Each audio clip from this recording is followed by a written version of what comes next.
Hello, good morning students.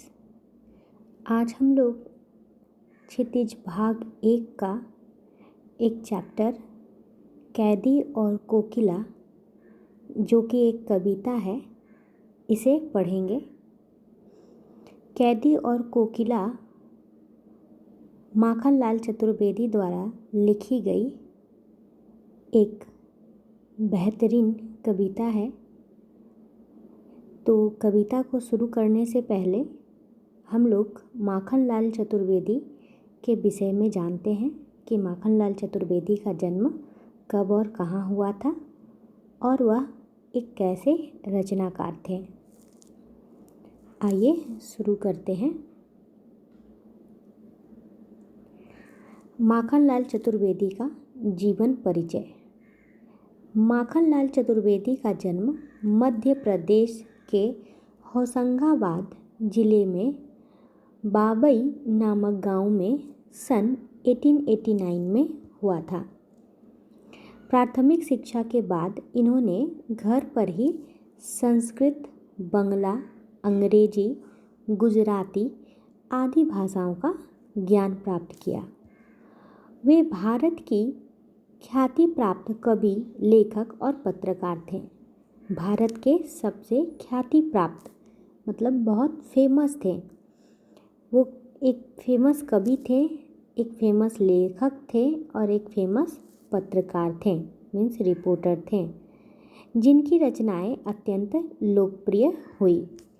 वे सरल भाषा और जोशीली भावनाओं के अनूठे हिंदी रचनाकार थे। उनकी कविताओं में सरल भाषा का प्रयोग किया गया है और ऐसे ऐसे शब्दों का प्रयोग किया गया है और इस तरह से अपनी कविताओं को वह लिखते थे जिससे लोगों के या पाठक के मन में जोशीला भाव उत्पन्न हो सके।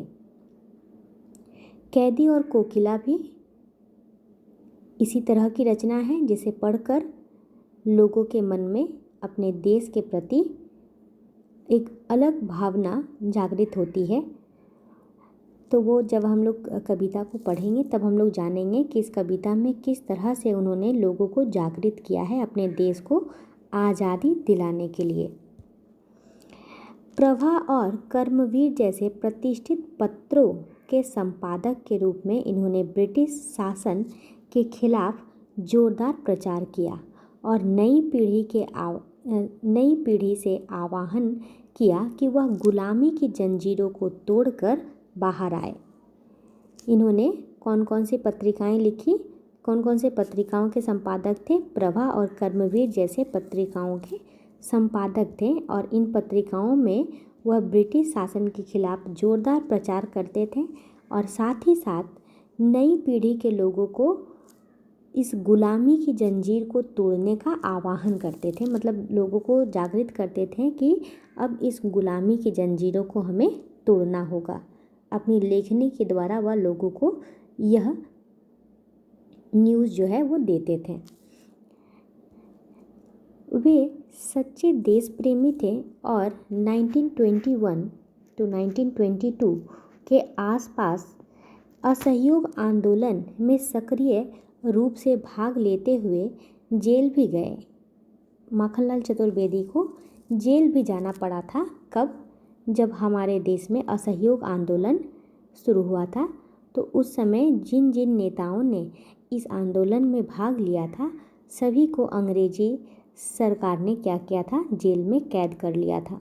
तो इस कारण माखनलाल चतुर्वेदी को भी जेल जाना पड़ा। उनकी कविताओं में हमें देश प्रेम के साथ साथ प्रकृति और प्रेम का चित्रण भी मिलता है। अब हम लोग यहाँ पर जानेंगे उन्होंने कौन कौन सी कविताएं लिखी है, उनकी फेमस कविताएं कौन कौन सी हैं।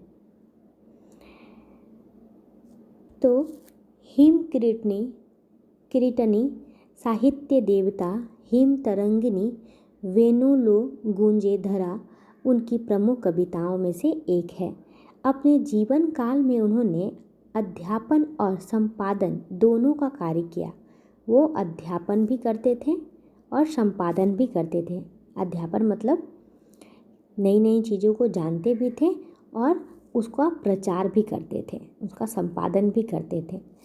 उन्हें देव पुरस्कार, पद्म भूषण एवं साहित्य अकादमी जैसे पुरस्कारों से सम्मानित किया गया। इतने बड़े बड़े पुरस्कार जो है उन्हें मिले हैं। उन्होंने अपनी कविताओं में शिल्प की तुलना में भावना को ज़्यादा महत्व दिया है। उन्होंने अपनी कविताओं को में अलंकार या कठिन कठिन शब्दों का प्रयोग करने की बजाय भावना को सरल भाषा में लिखकर अपनी भावना को व्यक्त करने का माध्यम वो कविता को मानते थे। और उनकी कविताओं में शिल्प की तुलना में भावना का ज़्यादा महत्व है। यही कारण है कि उन्होंने अपनी रचनाओं में बोलचाल की भाषा का प्रयोग किया।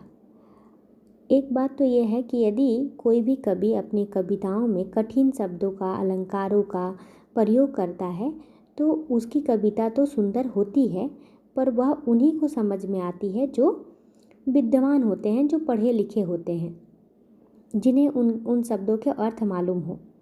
पर जो कवि या लेखक बोलचाल की भाषा में, सरल भाषा में लिखता है तो उसके लेखनी का एक ही उद्देश्य होता है कि सभी लोग उसे पढ़ें और पढ़कर अपने अंदर एक नई जागृति को पैदा करें, उसके अंदर एक नई जागृति आए।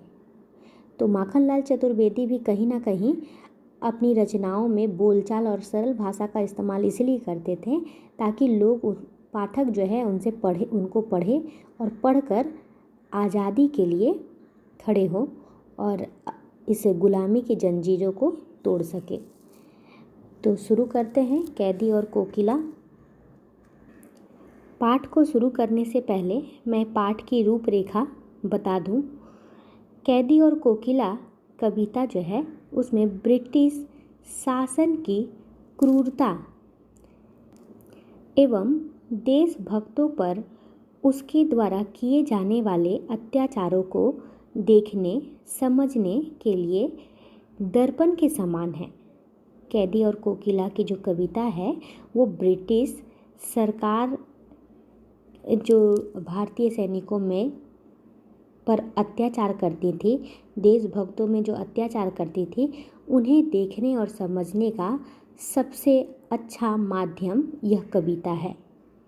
इस कविता को पढ़ते हुए यह स्पष्ट अनुभव किया जा सकता है कि देश की आज़ादी में अपना सर्वस्व न्यौछावर करने वाले अमर सेनानियों को न जाने कितने शारीरिक और मानसिक कष्ट सहन करने पड़े थे, तब जाकर हमारा देश आज़ाद हुआ था।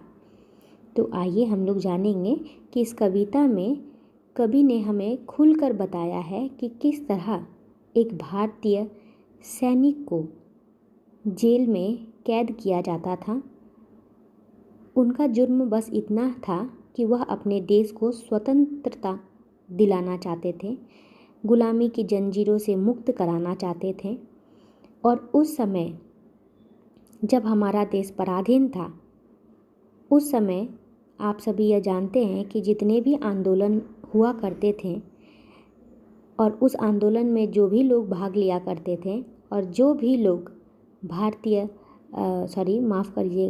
ब्रिटिश शासन के खिलाफ होते थे, उन सभी पर अत्याचार किया जाता था, उन सभी को जेल में बंद कर दिया जाता था।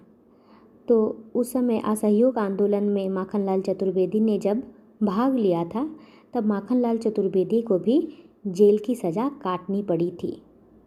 और यह कविता उसी समय की है जब माखनलाल चतुर्वेदी जेल में होते हैं और आधी रात में जब माखनलाल चतुर्वेदी एक कोयल की गीत को सुनते हैं और कोयल के गीत में एक अलग दर्द और एक अलग पीड़ा को जब वो महसूस करते हैं, तो कवि कोयल से अपने मन की भावनाओं को व्यक्त करते हैं, अपने मन की भावनाओं को, अपने मन के दुख और दर्द को कोयल से बताते हैं। कोयल के माध्यम से हमें माखनलाल चतुर्वेदी यह दिखाना चाहते हैं कि किस तरह एक भारतीय सैनिकों को शारीरिक और मानसिक कष्ट सहना पड़ता है। तो आइए शुरू करते हैं, अपने पाठ की ओर चलते हैं। हम लोग लाइनिंग पंक्ति को पढ़ेंगे और साथ ही साथ उसके अर्थ को भी समझेंगे।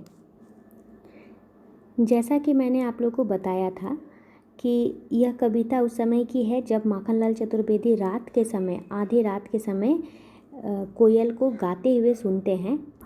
तब उनके मन में बहुत सारे प्रश्न उठते हैं और वह कोयल से पूछते हैं। तो आइए शुरू करते हैं। क्या है हमारी पंक्ति? क्या गाती हो, क्यों रह रह जाती हो, कोकिल बोलो तो क्या लाती हो, संदेश किसका है, कोकिल बोलो तो। यहाँ पर कवि माखनलाल चतुर्वेदी आधी रात के समय जब कोयल के गीत को सुनते हैं तब वह चौंक कर कोयल से प्रश्न पूछने लगते हैं कि तुम क्या गा रही हो, क्या गाती हो, तुम क्या गा रही हो, क्यों रह रह जाती हो और क्यों गाते गाते बीच बीच में चुप हो जा रही हो, कोयल बोलो तो। क्या लाती हो, संदेश किसका है, कोकिल बोलो तो। फिर कहते हैं कि क्या तुम कोई संदेश लाई हो मेरे लिए? यदि कोई संदेश लाई हो तो वह संदेश किसका है, किसने तुम्हें वह संदेश दिया है, कोकिल तुम मुझे बताओ। आई होप आप लोग को ये फर्स्ट पंक्ति समझ में आ गई होगी। अब हम लोग अपने दूसरे पंक्ति पे चलते हैं।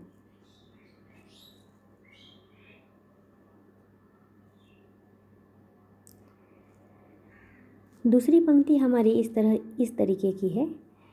ऊंची काली दीवारों के घेरे में, डाकू चोरों बटमारों के डेरे में, जीने को देते नहीं भरपेट खाना, मरने भी देते नहीं तड़प रह जाना। जीवन पर अब दिन रात कड़ा पहरा है, शासन है यत्तम का प्रभाव गहरा है। हेम कर निराशा कर चला रात भी काली, इस समय कालीमा मई जगी क्यों आली। इस पंक्ति में कभी हम लोगों को उस समय जेल में किस तरह से भारतीय सैनिकों को रखा जाता था उसका वर्णन इस पंक्ति में कवि करते हैं। हमें बताते हैं, कोयल के माध्यम से हमें बताते हैं। वो कोयल से कहते हैं कि हे कोयल, मैं जिस स्थान पे अभी हूँ वह कैसी है? वह स्थान मनुष्य के रहने के लायक नहीं है। क्यों? क्योंकि वहाँ पर बहुत ऊंची ऊंची दीवारें हैं जो काली है, मतलब अंधकारमयी चार दीवार के अंदर उन्हें कैद करके रखा गया है, जहाँ डाकू है, चोर है, बटमार है। डाकू चोर तो आप लोग जानते हैं, बटमार मतलब जो बस या ट्रेन में किसी के पैकेट से पैसा निकाल लेते हैं या मोबाइल निकाल लेते हैं, उन्हें बटमार कहते हैं। तो डाकू चोर और बटमारों के डेरे में हमें कहाँ रखा गया है? कहाँ रखा जाता था उस समय? भारतीय सैनिकों को डाकू चोरों और बटमारों के साथ रखा जाता था। और यदि हम तुलना करें आज के समय से और उस समय के समय से, तो आज के समय और उस समय में बहुत अंतर है। आज के समय में जो नेता होते हैं या जो भी अच्छे लोग होते हैं, नेता हुआ, हीरो हीरोइन हुए, जो भी हुए, तो उन लोगों के लिए जेल में भी अलग सुविधाएं दी जाती है उन्हें। पर उस समय भारतीय सैनिकों को कोई सुविधा नहीं दी जाती थी। उन्हें भी उन्हीं लोगों के साथ रहना पड़ता था जो चोर डाकू और बटमार थे। हालांकि जो भारतीय सैनिक थे उन्होंने तो कोई जुर्म नहीं किया, वो तो अच्छा काम कर रहे हैं, वो तो अपने देश को आज़ादी दिलाने का काम कर रहे हैं, फिर भी उन्हें उन चोर और डाकुओं के साथ रहना पड़ता था। तो अपने इस दर्द और दुख को वह कोयल से बयां करते हैं। कोयल से कहते हैं कि हे कोयल, हमें उस स्थान पे रखा गया है जो मनुष्य के रहने के लायक नहीं है। हमें इस काली अंधेरी चार दीवार में घेर कर रखा गया है, चोर डाकू बटमारों के साथ रखा गया है। आगे कहते हैं, जीने को देते नहीं भरपेट खाना, मरने भी देते नहीं तड़प रह जाना। अब यहाँ पर कवि हमें कोयल के माध्यम से बताते हैं कि किस तरह से जो है उन पर अत्याचार किया जाता था। वो कहते हैं कि हमें पर्याप्त भोजन भी नहीं दिया जाता, जीने भर के लिए भी भोजन नहीं मिलता। तो भरपेट का तो बात ही अलग है, जीने को देते नहीं भरपेट खाना। इतना कम भोजन देते हैं जिससे हमारा पेट भी नहीं भरता और हम सही तरीके से जीवित भी नहीं रह पाते। मरने भी देते नहीं तड़प रह जाना। और उस कम भोजन में हम लोग ना तो सही तरीके से जीवित रह सकते हैं और ना ही मर सकते हैं। मीन्स हम कभी बता रहे हैं कोयल को कि हम लोग यहाँ इस जेल में तड़प तड़प कर रह रहे हैं। आप सभी जानते हैं कि भोजन यदि न दिया जाए तो इंसान क्या हो जाएंगे, मर जाएंगे। पर भोजन इतना दिया जाए जिसे आप सिर्फ जीवित रह पाए, तो उस समय जो दर्द और जो दुख होता है वह सिर्फ भारतीय सैनिक ही उस समय जान सकते थे। उस दर्द को कि पेट में भूख लगी है पर भोजन उतना ही मिल रहा है जिससे आपका पेट भी ना भरे। जस्ट जैसे आपको बहुत जोरों की प्यास लगी है और 2-3 बूंद पानी आपको मिले तो उस समय आपको जो दर्द महसूस होगा, ठीक उसी तरह का दर्द उस समय भारतीय सैनिकों को सहना पड़ रहा था। और उसी दर्द को यहाँ कोयल से बताते हैं कवि कि हमें जेल में भरपेट भोजन नहीं मिलता है, इतना भोजन मिलता है जिससे हम अच्छी तरीके से जीवित भी नहीं रह पा रहे हैं और हम इस जेल में तड़प तड़प कर रह रहे हैं। आगे क्या कहते हैं, जीवन पर अब दिन रात कड़ा पहरा है, शासन है या तम का प्रभाव गहरा है। कवि कहते हैं कि इस चार दीवारी इस जेल में हमारे जीवन पर ब्रिटिश शासनों का दिन रात कड़ा पहरा रहता है। दिन रात वो हम पर निगरानी लगाए रखते हैं, हमारी निगरानी करते हैं, हमारी देख रेख करते हैं, हम पर नज़र रखते हैं ताकि हम कुछ गलत ना कर जाएं। तो इन सभी चीज़ों को देखकर कवि कोयल से कहते हैं कि शासन है या तम का प्रभाव गहरा है। कवि कहते हैं कि क्या अंग्रेजी शासन ही इतना अंधकारमय है या बाहर आकाश में अंधकार ही इतना गहरा है कि हमें सब कुछ अंधकारमय दिख रहा है। फिर क्या कहते हैं, हिम कर निराशा कर चला रात भी काली, इस समय कालीमा मई जगी क्यों आली। फिर कहते हैं कि ये अंधकार इतना बढ़ गया है कि हिमकर मतलब चंद्रमा भी निराश हो गई है। आप सभी ये जानते हैं कि जब सूरज ढल जाता है और चारों ओर अंधकार छा जाता है तो उस अंधकार को दूर करने वाला एक ही चीज़ है, वह है चंद्रमा। जब चंद्रमा आकाश में उगता है तो सारा अंधकार लगभग दूर हो जाता है। तो कवि कह रहे हैं कि अभी का समय इतना अंधकारमय है, अब आज की रात इतनी अंधकारमय है कि इस अंधेरी रात को दूर करने वाला जो चंद्रमा है वह भी निराश हो गया है और वह भी लगता है कहीं चला गया है, और जिस कारण रात और काली होती जा रही है। कवि कहते हैं, इस समय कालीमा मई जगी क्यों आली। हे कोयल, तुम इतनी कालीमामयी, इतनी अंधकारमयी रात में क्यों जगी हो। आली मीन सखी, यहाँ सखी कोयल को कहते हैं हे सखी, हे कोयल, तुम इस अंधकारमयी रात में क्यों जगी हो। जब पूरा जगह अंधेरा छाया हुआ है, ऐसा लग रहा है कि चंद्रमा भी अब निराश हो गया है, चंद्रमा ने भी अब ये मान लिया है कि इस अंधेरा को वह भी दूर नहीं कर सकता, तो तुम इस अंधकारमयी इस रात में तुम क्यों जाग रही हो। कोकिल बोलो तो, कोयल से वह पूछते हैं ये सारी बातें और अपने दिल के दर्द को भी बताते हैं कि किस तरह से उन्हें जेल में रखा गया है, उन्हें चोर डाकुओं के साथ रखा गया है, उन्हें इतना कम भोजन दिया जाता है जिससे उनका पेट भी नहीं भरता और वह मर भी नहीं सकते हैं। ओके, आई होप आप लोग को यह सेकंड पंक्ति भी समझ में आई होगी। अब हम लोग अपने तीसरे पंक्ति पे चलते हैं। वह कुछ इस प्रकार है। क्यों हुक पड़ी वेदना बोझ बाली सी, कोकिल बोलो तो क्या लूटा है, मृदुल वैभव की रखवाली सी, कोकिल बोलो तो। इस पंक्ति में कवि कोयल की दर्द भरी आवाज़ को सुनकर अपने अनुभव को व्यक्त करते हैं और कहते क्या हैं। कवि कहते हैं क्यों हुक पड़ी। हुक का अर्थ क्या है? हुक का अर्थ है दर्द युक्त आवाज़ और वेदना का अर्थ है दर्द या पीड़ा। तो कवि कोयल को संबोधित करते हुए कहते हैं कि आज तुम्हारी आवाज़ में इतना दर्द क्यों है। कोयल तुम मुझे बताओ कि आज तुम्हारा इतना दर्द क्यों है। हे कोयल तुम मुझे बताओ। फिर कहते हैं क्या लूटा है, ऐसा तुम्हारा क्या लूट गया है कि तुम्हारी आवाज़ में आज इतना दर्द और इतनी तकलीफ़ है, इतनी पीड़ा भरी, इतना वेदनापूर्ण आवाज़ से तुम गा रही हो। ऐसा तुम्हारा क्या लूट गया है।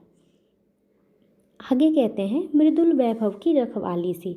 मृदुल वैभव की रखवाली, इसका अर्थ यह है कि आप सभी यह जानते हैं कि कोयल अपने मीठे स्वर के कारण जानी जाती है।